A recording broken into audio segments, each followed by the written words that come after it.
Aux prochaines élections, il est impératif de sortir le gouvernement libéral de Jean Charest.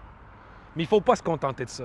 Il faut aussi sortir les idées néolibérales qu'il véhicule et que plusieurs autres partis présents à l'Assemblée nationale véhiculent. Dans ce contexte-là, malheureusement, beaucoup de gens ont accusé Québec solidaire de diviser le vote de gauche. Nous, on croit qu'on est probablement le dernier rempart de ceux qui ont encore une idéologie de gauche et qui sont véritablement indépendantistes. Mais à cela, je vais me consacrer dans d'autres capsules vidéo que vous pourrez voir dans les prochains jours. Là, j'ai plutôt envie de me consacrer sur l'argument technique qui peut démontrer que dans Bordua, comme dans plusieurs autres circonscriptions du Québec, l'argument de la division du vote ne s'applique pas et que c'est plutôt un argument mensonger destiné à faire peur. Mais vous n'êtes pas des peureux. Alors voici ce que j'ai à vous expliquer.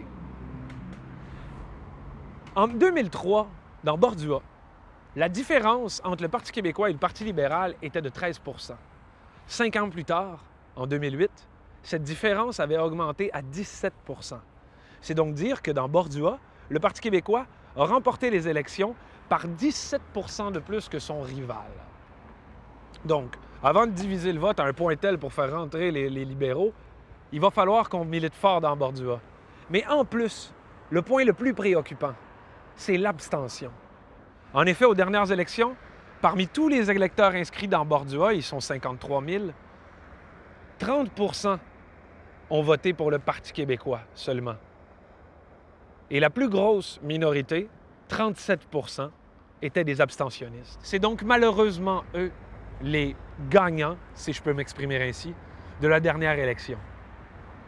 Et nous, à Québec solidaire, l'expérience qu'on a eue dans Mercier, dans Gouin, c'est que quand, avant notre apparition, avant qu'on s'installe vraiment dans une circonscription pour la gagner, il y avait le Parti québécois qui menait par une telle avance et le Parti libéral qui le suivait. Il y a eu de la place pour que Québec solidaire apparaisse, devienne la deuxième force et ensuite remporte les élections. C'est ce qui va se passer dans Gouin aux prochaines élections et c'est ce qui s'est passé dans Mercier aux dernières. Alors, dans Bordua, on est rendu là. Dans Bordua, on est rendu à oser le changement. On va essayer d'aller convaincre les abstentionnistes qui ne votaient plus pour la simple raison qu'ils ne se reconnaissent plus dans les principaux partis représentés à l'Assemblée nationale. Et on a toute une équipe qui est là pour faire sortir le vote et pour gagner ces élections-là. Si ce n'est pas celle-ci, ce sera les suivantes. Mais on est là pour rester. Alors, pour nous aider et pour avoir une voix véritablement alternative qui va réellement présenter un discours pour confronter les idées néolibérales à l'Assemblée nationale, votez pour vous, votez pour Québec solidaire.